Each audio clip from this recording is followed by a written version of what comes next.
I'm sure I'm preaching to the choir because everybody probably does this that has gardens. But it's good to walk around every day, sometimes several times a day, and just look at stuff. I'm trying to evaluate what everything needs. We have some rain coming this afternoon, hopefully, because we haven't had rain in over a week, so hopefully it's coming. And I'm just seeing what everything needs. And I'm just looking and observing. Are things growing? That's a tender gold watermelon plant right there. I've got 3 of them. Got another one down there. And all of them seem to be setting off extra branches. The leaves are starting to spread out and they're starting to get their little tendrils and stuff. So they look happy. But I happen to know that I have not watered over here this whole dry spell. I've watered a lot of the other things in my yard, but these are at the farther end, I would say, of my driveway. And I don't tend to pull the hose over here like I should. And watermelons need a lot of water. But with rain coming today, I'm going to let it go. It's going to also help, if the rain comes today, all these beans that are back here. You can see them all along the little string row there. And what I did was I just mixed up a bunch of seeds that I had from pole beans that are considered Appalachian varieties. I order seeds, well, I did in the past. I haven't ordered them in a while, but I had a lot of seeds from Sustainable Mountain Agricultural Center, and I think another one was called Appalachian Heirloom Seeds or something like that. And I ordered a lot of varieties that were cut shorts, greasy beans, things like that.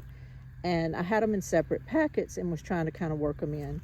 But I just decided to kind of go with this land race thing I'm doing. It's just mix them all. I would love to just propagate and save each individual variety, but I was finding that they weren't really thriving on their own. Some of them did okay, a lot of them didn't. So I just thought, let me mix them and let me see what they do. I'm sure it's more to do with the weather this year, but they seem to be happy. They haven't been growing long and they're already setting off runners. And they seem to be happy, so we'll see. I'll just get a lot of different green beans.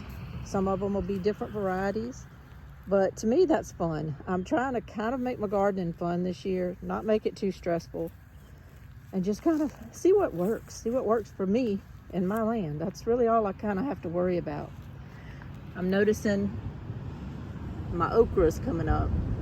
Got 1, 2, 3, 4. And then I had a few that didn't germinate, but I did come back through and put some more seeds. Then I've got one coming up there. That's 5. Little one there, 6. I've got some more as I go down the row. A few spots didn't germinate though, so that's why you kind of have to walk around. Remember kind of what you planted, and if they didn't germinate and you have missed spots, go ahead and put another seed in, because the last thing you want is just bare dirt or just an empty spot for weeds to decide to grow in.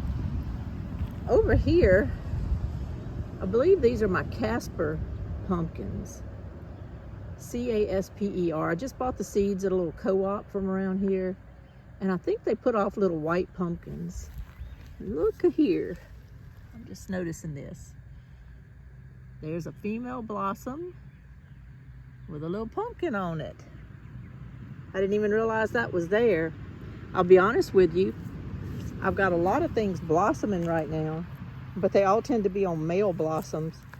And so I've only got one other thing that I know of that's got a female blossom right now, which just means it has the actual little fruit growing under the blossom of the flower. I have a sweet dumpling squash, winter squash, that has a sweet dumpling squash growing on it right now.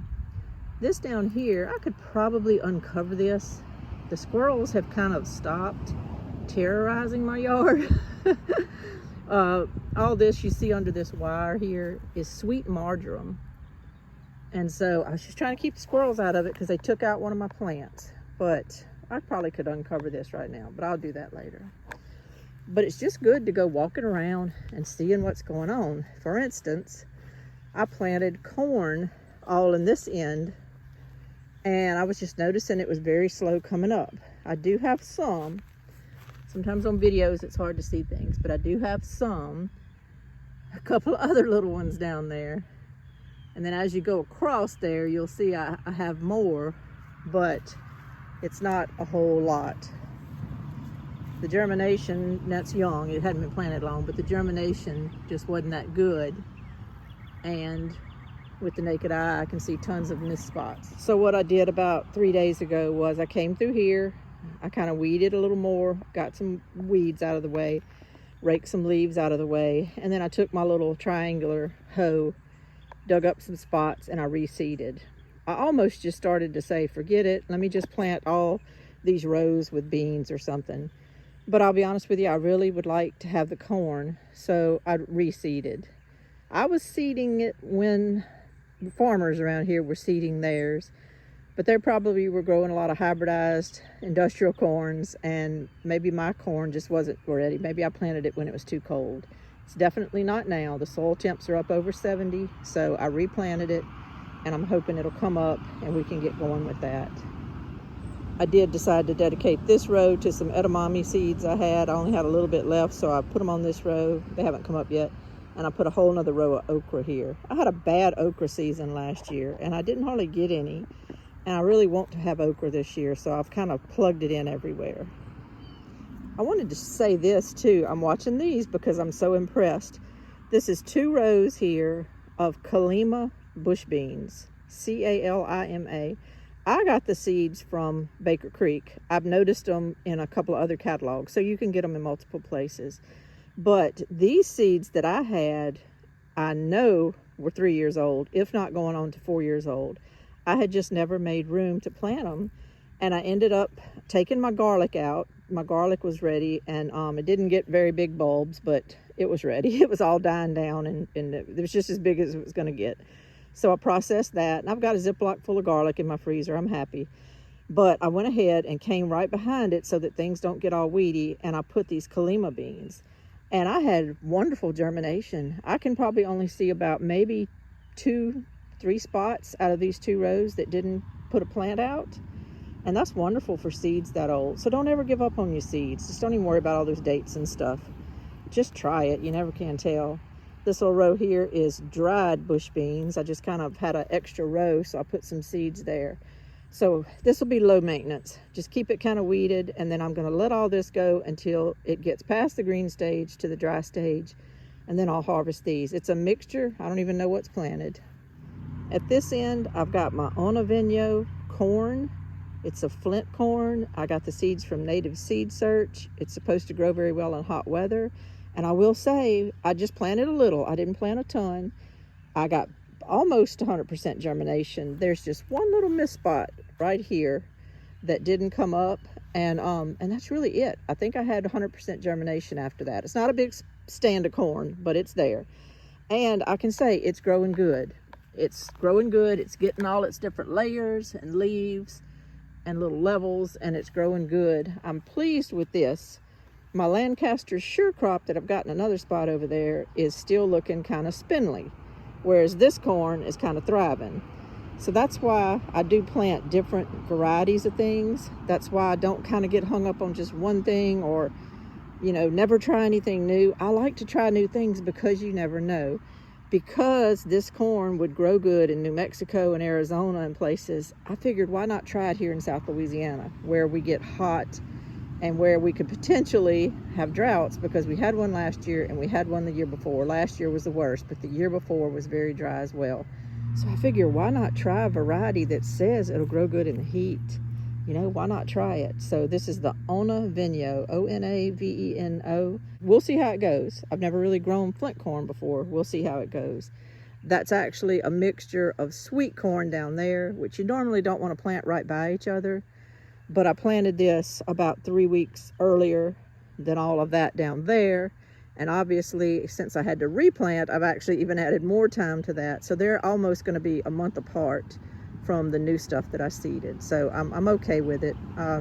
You know, I'm not going to let that stress me out too much. Another reason to take walks is just to see how things are faring as far as compared to each other. This right here is a Rondanese zucchini squash plant, planted on the same day as that one and that little old guy there. I even came back and put some fish emulsion on these two smaller ones the other day just to try to give them a boost, because we hadn't had any rain and I knew they hadn't really been getting a whole lot of nutrients. So I put some fish emulsion. They're still staying small, and this one over here is thriving. So definitely, if I can, I'm gonna save seeds off of this one for sure. I've had a lot of bad luck with this section of my garden. I had some tomato plants I put out there that died, and then I put three, there's one, I put three Cubanelle pepper plants, and two of them died. And so I'm just trying to do the best I can. I've come back through and seeded some okra that hasn't come up yet, so you don't see that. But I've also put in some Waltham butternut squash plants there, and then these little green ones you see all up in here. That's Waltham butternut squash. So I'm hoping those will thrive. I'm also looking to see what needs fertilizer and what doesn't. Down here, this is just some regular crookneck squash plants. But since they're up against these tomatoes, you can tell the difference. You see how they're kind of yellow and stuff? I'm gonna come through here today and put a little fertilizer at the base of each of those, and I'm gonna water it in really good. Well, it's supposed to rain. I probably won't water it today. I did some watering yesterday. So we'll see if it rains. But see, compared to those tomatoes, how yellowy they look. And when they're yellowy looking like that, usually they're just kind of deficient in some nutrients. So I'm gonna put a little fertilizer. These two tomato plants back here are doing good. They're determinants. They're just my Roma VF paste tomatoes. I had good luck with those the last time I grew them. They were very hardy and put off a lot of paste tomatoes, so I'm hoping these will. I only have two of those plants. And then I have two over here that have the potato leaf kind of leaves. They have potato leaf leaves. And this is the Japanese black trifele. They're tomato plants that put off a little black tomato. I love the black tomatoes. That's my favorite flavor. So I have several different varieties of those growing this year, and I'm hoping they do good. Up in the shade here, my cushaws are loving it. All along here, I've got my cushaws. I walk over and look, but they don't seem to be needing much of anything. They're pretty low maintenance, and they seem to be happy. They're actually trying to crawl up these strings, which is not why I planted them by the strings. It's just the only spot I had. But they seem to be liking the strings, so they're kind of climbing up and doing their thing. Now, cushaw squash get heavy, so I don't know how that's going to work, but I'm going to let them do what they want to do. I'm not going to stop them. That's my BHN 589 tomatoes back there. The seeds were from Johnny's Seeds, and they look very healthy. I'm coming in just a second. That's what I'm doing over here. I've got my wheelbarrow. I've got my fertilizer in the wheelbarrow, and I'm going to come through here in just a second and do some weeding. And then I'm going to come in and kind of give things just a little trim if they need something gone. Like a couple of these tomato leaves are hanging to the ground and touching the ground. Well, that's just an invitation for disease. So I'm going to clip some of that. And I'll go around and kind of look at my melons and different squash and see if they need anything clipped. But otherwise, I'm just going to do a little weeding, do a little fertilizing, and then close this bed down for a while. This year, I'm kind of more hands-off than I usually am. I'm trying to leave things alone and just let them be. I've got them in all this fencing to protect them from things. Squirrels have managed to get through some of this chicken wire because some of this chicken wire has bigger holes.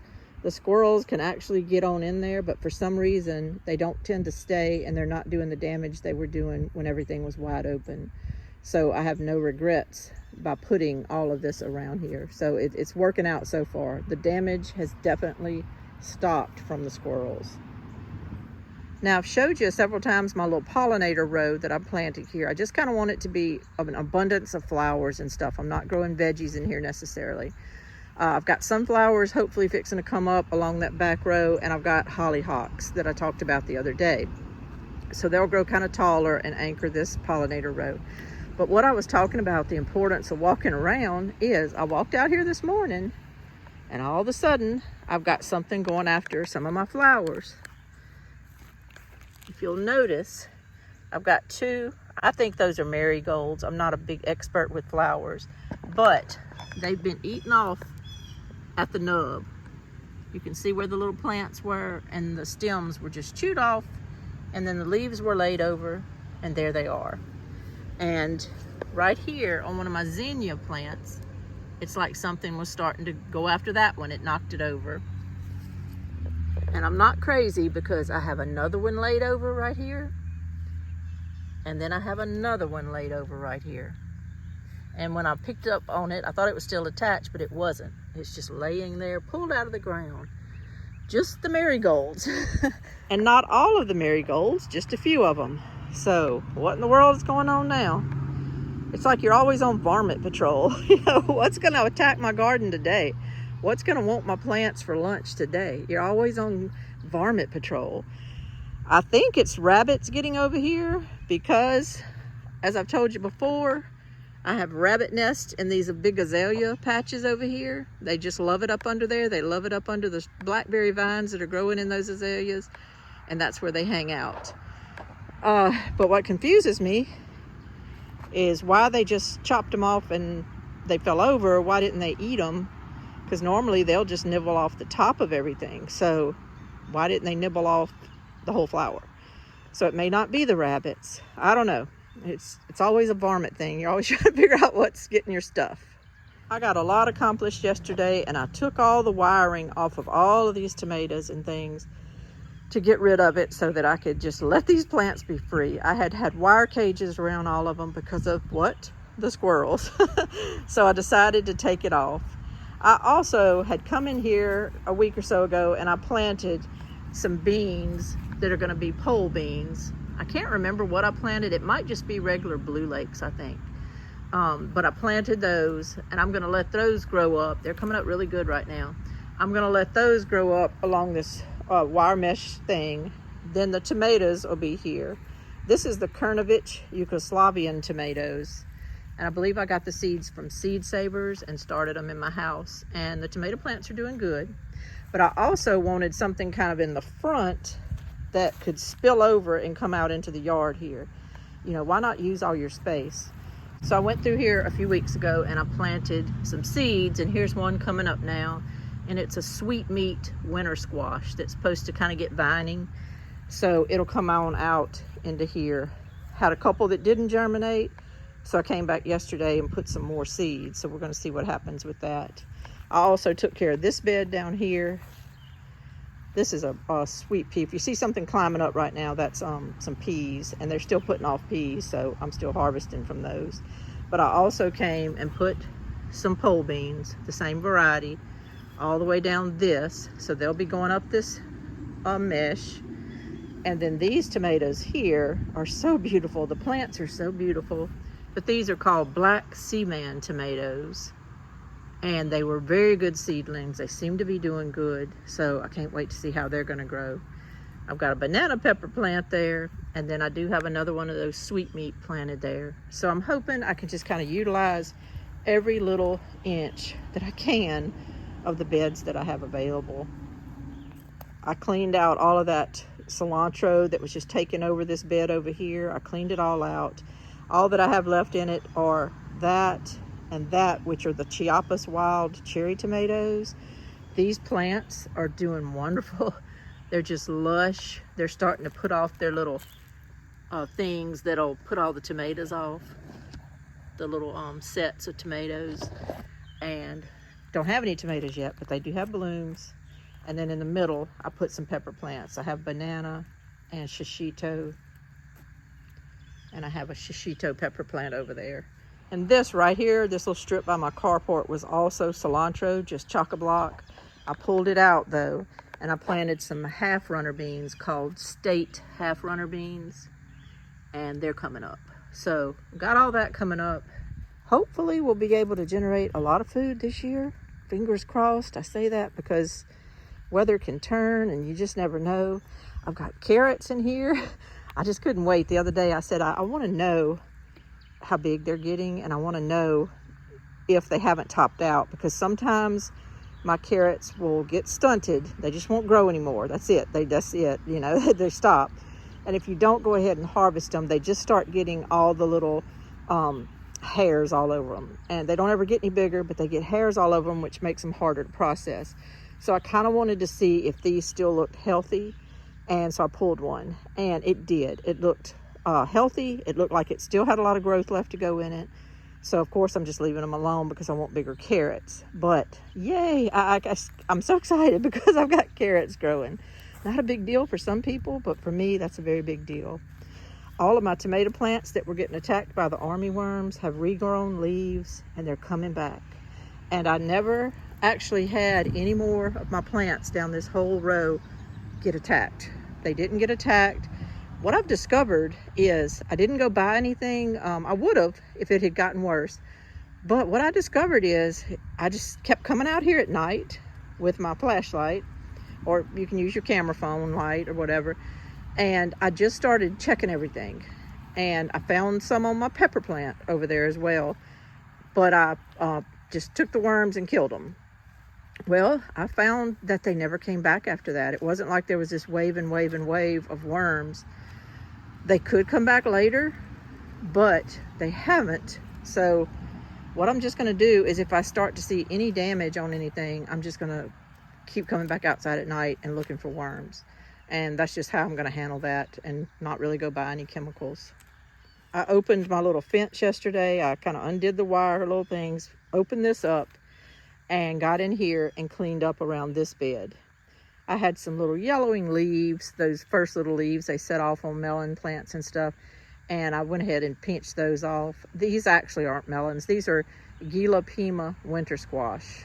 Another new thing I'm trying, it's from Native Seed Search, which is the company that plants grow very well in the hot weather. And so I'm trying these. This one is beautiful and dark and kind of thriving. The other three look a little more limey looking, but they're growing. They're growing every day. I got in here yesterday though. I cleaned up the bed. I did some weeding around the edges, and I clipped some leaves, and I put fertilizer on them.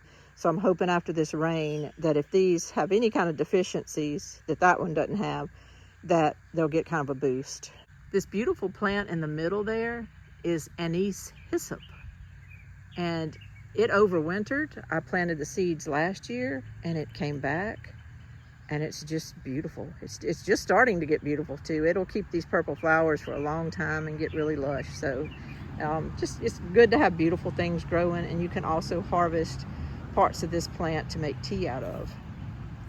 Now, if you follow my videos, you'll know that I fertilized this corn before the last rain. It was really tiny then, and it has grown.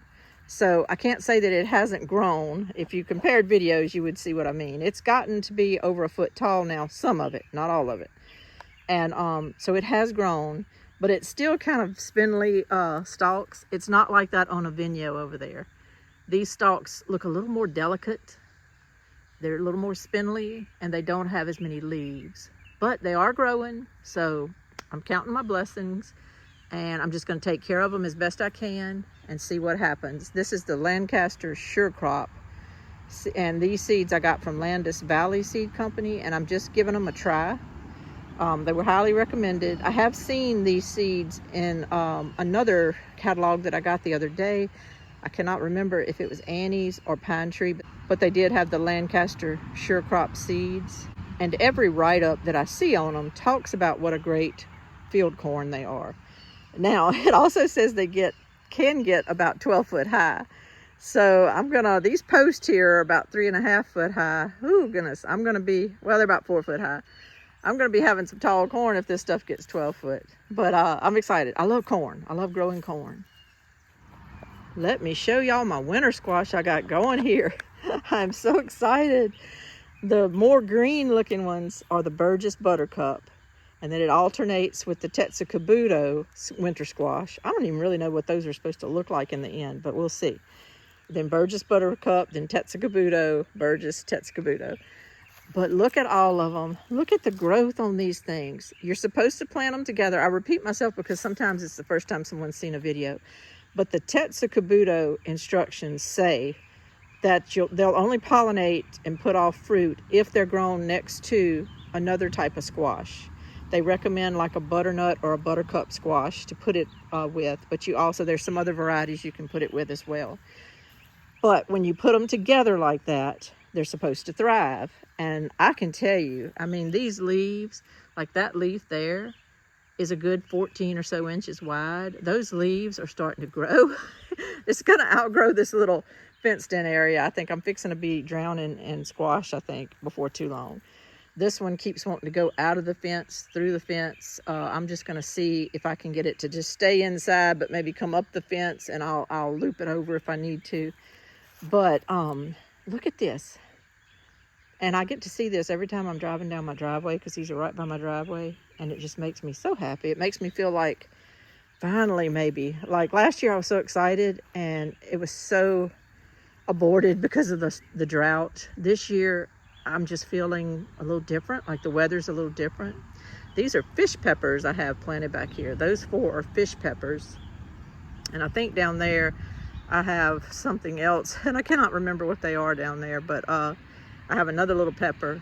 And at the very end, out of all the little starts that I started, I only ended up with one early girl tomato plant. So I just put her inside this cage so that hopefully it'll protect her from the dogs and all of that stuff. And so hopefully I know I'll get some tomatoes off of that. I've grown early girl before, and they do well, they do fine. So, and I also kind of plugged in some okra. It's hard to see, but I've got more seeds over there. So anytime something's not doing real well, or something doesn't germinate, or something dies, I try to come right back in and put some seeds. This pepper plant right here is not doing good. And I came in the other day and I just kind of surrounded it with sunflowers. You can't eat the sunflowers really necessarily. They're more decorative, but it's better than nothing growing there. And I feel like it'll bring in pollinators, because all of these right here are fixing to start setting blooms. And you can see one, a yellow bloom right there on that buttercup squash. And so all of these are fixing to be so in bloom. So anything I can do to kind of attract some bees over here is what I want to do. I opened up my little security gate corner here yesterday and jumped in here. And these are Martha Washington tomato plants. They've got blooms on them. They're doing good. And I just kind of trimmed up a couple of the leaves that were dragging the ground. That's all I'm going to do. I have a theory about that, and I'm fixing to tell you. These are my Thelma Sanders plants. They're spreading out and they're doing good. And I just kind of weeded and fertilized yesterday. I did a lot of little things like that. I'm doing maintenance right now. These walks help me realize what things need, and then I try to come back that day, or if not, the next day, and go ahead and take care of it so that nothing is struggling.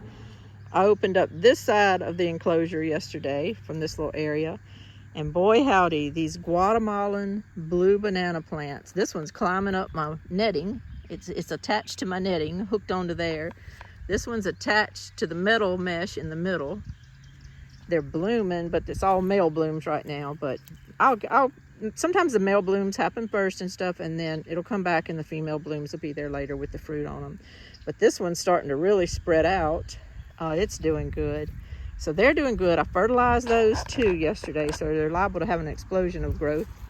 And then these are homestead tomatoes over here. Right now the plants are doing wonderful. Knock on wood, I hadn't seen any sign of hornworms yet. Knock on wood. What I was going to say about my tomatoes that I said I would say in a minute was, I'm leaving them alone this year. I'm just going to kind of leave them alone. I'm going to come through with my clippers and only clip the leaves that are laying on the ground. If I have a branch that is hanging down and starts hitting the ground, that one's gone. Otherwise, I'm kind of leaving them alone. I think I've been too much like Edward Scissorhands the last few years, and I've noticed my production was going down. I need to kind of leave them alone, I think. That's just my theory. You can watch so many different videos from so many different people who grow massive amounts of tomatoes, so I'm not arguing with anybody. But they all have different theories on trimming. And I think you got to do what works for you. And it was funny because my husband the other day, when he was looking at my tomatoes as he was walking down the ramp, and he said, just leave them alone. Just leave them alone. Like, you know, and I said, you want me to not clip them this year? And he said, yeah, just leave them alone. And I said, well, I was already thinking that. I'm not going to come through this year and give them haircuts. I'm just not. I don't care about suckers. I'm letting them grow. I'm just letting them grow. And I'm going to let them be as wild as they want to be and put off what tomatoes they want to put off. It's enough fighting the hornworms and things. I'm also not going to maybe stunt them. I know people may disagree with that. They may say that really the only way to get good production is to clip them to death, but I'm gonna wait. My walk the last few days has just really revealed to me that all of these winter squash over here along this whole row could use some fertilizer. They're definitely kind of limey looking, but they're all starting to set blooms. This is the Lower Salmon River winter squash. A lot of people probably never heard of that, and I hadn't either till I bought the seeds. But they did really good as seedlings, and when I put them out, they're growing. I got the seeds from, I think maybe Fedco. I think that's where they came from. So that's way up north, and here we are way down south, and they're growing okay. These along here are different, and I can't remember which ones they are. I do have it all written down inside. This might be my North Georgia Candy Roasters, but you can see up against that green of that clover, that limey look. So I came along yesterday and fertilized. I'm hoping this rain today will really work that fertilizer in. I have some Aunt Molly's ground cherries growing right here on the other edge of the corn patch, and they're setting off ground cherries. The plants haven't gotten huge, but they're setting off fruit. So I've got little ground cherries growing all up under there. And I've never eaten these before. I've never made anything with them or eaten them or anything. So I'm looking forward to having some of these. If you keep moving on, you get to my Huber Smith tomatillo plants. I think that's a purple tomatillo plant right there. I'm hoping it'll do okay by the Huber Smiths, because I don't think I have but one of the purple tomatillos that survived. But it's right next door to a Huber Smith tomatillo, so hopefully it'll be okay. This is another Huber Smith. It's doing really good. It's starting to really branch out, and I have a third one there. Down here, I don't know if this is a Huber Smith or a Mexicali. It's one or the other. But I also have two more Mexicalis down here. Had a tough time with my tomatillos. I lost a few at first, but the ones that are there, I'm hoping they'll pollinate each other. I extended some rows the other day. I made a decision to go ahead and extend some rows, and instead of having that as a melon patch, I may have already told you this, but I decided to plant a bunch of lima beans and some more bush beans all in the back side of this corn patch. In the front side, I've got all kind of things growing right now, and they're all starting to come up and set their second sets of leaves and doing good. Anywhere I have mist spots, which I did on this cucumber row, it's hard to see, but I do have a lot of plants on this row, but I had mist spots. Came back and I added more seeds. I'm coming right back. I'm giving them a week or so, and then I'm coming back with more seeds. This is white scallop squash. I had a good many germinate on this, but down here I had a little mist spot, and towards the end down here I had a mist spot, so I came back through and put more seeds in the last few days. This is Poinsett 76 cucumbers. Had a lot of mist spots at first. I reseeded once and I had a few more come up, and then I reseeded again. So hopefully I'll have a whole row. And if I do, I'm gonna be drowning in cucumbers. These plants right here are golden zucchinis. They did pretty good, but I did have a couple of mist spots back there, and I came through and reseeded. And this row here, I'm just letting it kind of be. I actually have beets planted here, and they're coming up. Now they're small, I'll have to get down with them, but they're coming up. But that's beets, and I have them all down this row, and most of them germinated. They haven't gotten more than 1 inch to 2 inches yet, so nothing much to see. Along to kind of delineate between the front of my garden and the back of my garden, I planted pepper plants, and these are all, there's another one over there that's, oh no, let me walk over here. This one got ate off. Oh goodness, there's a dead pepper plant there. It wasn't dead a day or so ago. Gracious. But this one's doing good, and those three are doing good. Gosh, it's always something going after you stuff. But these are Buran peppers, B-U-R-A-N. They did really good as seedlings, and they're doing really good as plants. This one so far looks healthy, so I can't complain. I got these seeds for these plants from Burrell. B-U-R-R-E-L-L. They're a seed company out of Colorado, I believe. And I've tried some tomato seeds from them this year, which are doing good. And then these peppers, and they're both doing good. So I'm pleased with that. And it's just another new company to try. Hopefully, maybe by the next tour or so, the next walk, these will all be coming up and I'll have all of this growing. This is Jackson Wonder Limas. This is Royalty Purple Pod Bush Beans. I've grown those before and they're really easy to grow and good. This is Dixie Butter Pea Limas on this row. This is going to be Tender Green Bush Beans on this row, and that outside row is Ford Hook Limas. So if I can keep the squirrels from eating all the seeds and they grow, this is going to be a nice big patch of food I can put up. Last little area to show you over here, I do have my sweet dumpling winter squash growing here, and I do have a winter squash coming on there. I love it when I see that. I love it. I can probably uncover these at this point. I probably need to. I've got wire mesh all over them. But I was just trying to protect things as long as I could. All along here are my little landrace variety, regular pole beans. I'll just have a whole big mixture of green pole beans. My flower bed back here is doing good. Everything's coming up. Everything's growing. So if I can keep the rabbits and squirrels out of it, I ought to have a big show of flowers. Well, I'm just looking right now, these zinnias. They've got buds all over them. That's my first buds I've seen.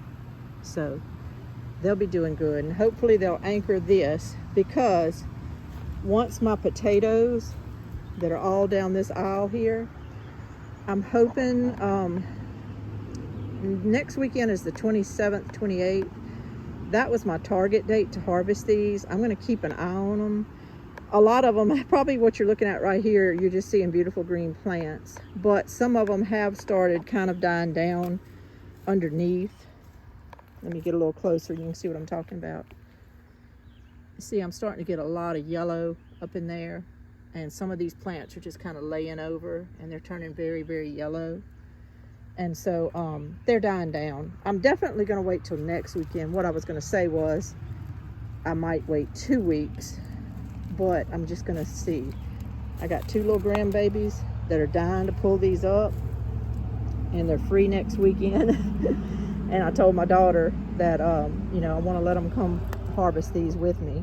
So I don't want to wait too long because I don't want worms to start getting in my potatoes, but I also don't want to pull them up too soon. And so I just got to make a decision. You can see down here, a lot of them, you know, are kind of starting to look a little bad underneath. They've got a beautiful little crown at the top, but underneath they're starting to show some wear. So probably by next weekend, I can let the grandbabies come in here with me and harvest these. I've got some red ones and some white ones in here, and I don't know which is which.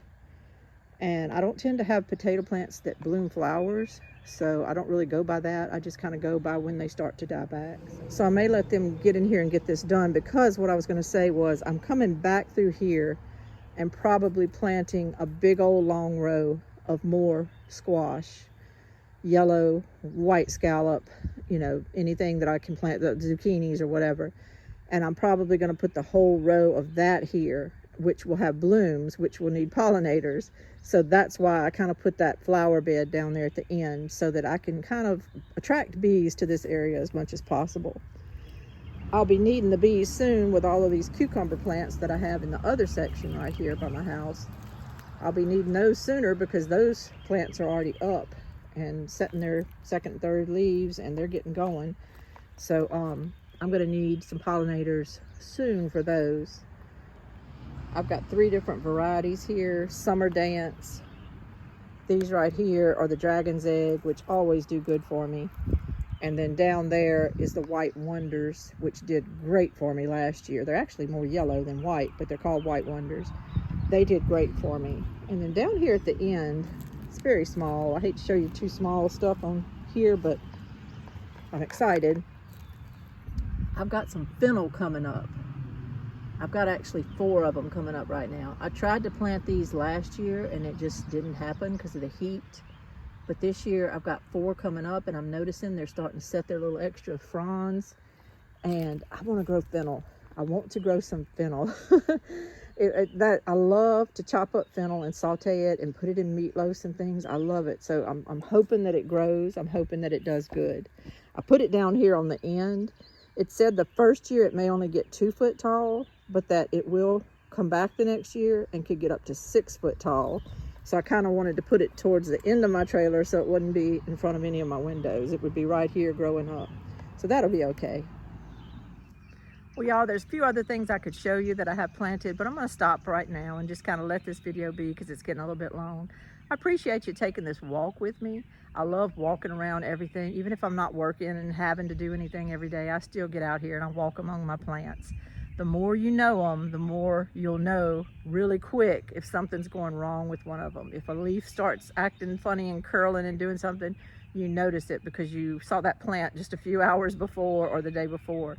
So it's really good to walk around and check everything. I hope your gardens do great this year. I wish you all the luck in the world. Thank y'all for joining me today, and y'all have a wonderful rest of the weekend. This is Lainey at Hilltop Home Place. Bye-bye.